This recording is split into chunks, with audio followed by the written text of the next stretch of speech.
Today, we're gonna talk about Idrive.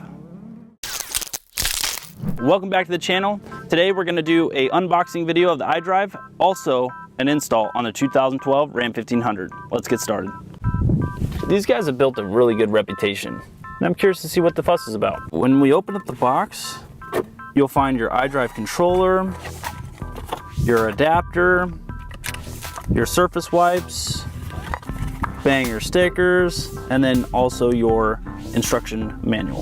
This installation is going to be a quick one. Ensure that your vehicle has been sitting in the off position for 10 minutes. Next, you're going to grab your Idrive controller and your wind booster adapter, and you're going to plug this in just like that.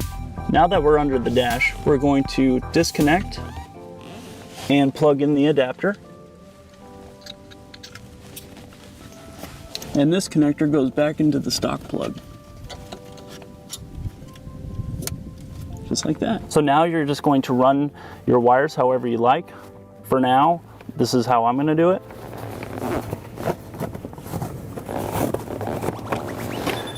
Now take the surface wipe and just clean off the area that you intend to put the controller on. And all you have to do now is just stick it where you'd like.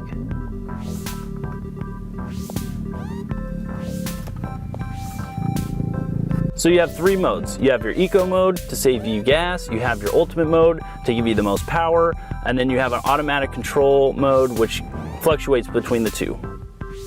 So there you have it. That installation only took about 5 minutes. I'll put a link in the description below where you can go to Idrive's website and see all the vehicles that are compatible with this product. If you guys like this video, hit that like button, consider subscribing to our YouTube channel and hitting the notification bell. Out.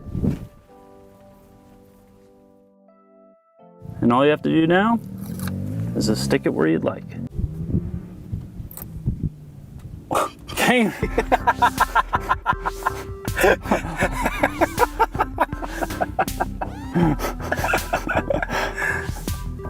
You guys are not coming on. It's all right. Oh, it wasn't. Oh, it's just a sticker. Ah, I got him. Put that in the end.